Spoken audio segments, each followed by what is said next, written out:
John Calvin, on Psalm 10, verses 1 through 4. Why standest thou afar off, O Lord? Why hidest thou thyself in times of trouble? The wicked in his pride doth persecute the poor. Let them be taken in the devices that they have imagined. For the wicked boasteth of his heart's desire, and blesseth the covetous, whom the Lord abhorreth.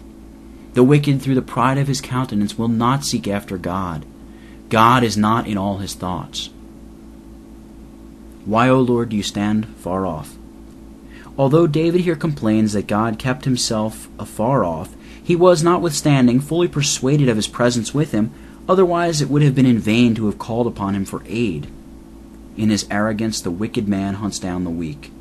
Pride is the mother of all wrongs, for if a man did not through pride magnify himself above his neighbors, and through an overweening conceit of himself despise them, even common humanity would teach us with what humility and justice we ought to conduct ourselves toward each other. Let everyone, therefore, who desires to live justly and unblameably with his brethren, beware of indulging or taking pleasure in treating others disdainfully, and let him endeavor above all things to have his mind freed from the disease of pride. In his pride the wicked does not seek him. In all his thoughts there is no room for God.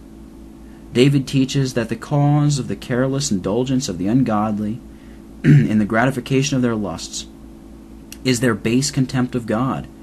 He who duly reflects that God will be his judge is so much alarmed by this reflection that he dares not bless his soul while his conscience accuses him of guilt and of being given to the practice of sin. The ungodly, without examination, permit themselves to do anything, or do not distinguish between what is lawful and unlawful, because their own lust is their law. Yea, rather, as if superior to all laws, they fancy that it is lawful for them to do whatever they please. The beginning of well-doing in a man's life is inquiry. In other words, we can only begin to do well when we keep ourselves from following, without choice and discrimination, the dictates of our own fancy, and from being carried away by the wayward propensities of our flesh. But the exercise of inquiring proceeds from humility when we assign to God, as is reasonable, the place of judge and ruler over us. Whoever refuses to admit that the world is subject to the providence of God, or do not believe that his hand is stretched forth from on high to govern it, do as much as in them lies to put an end to the existence of God.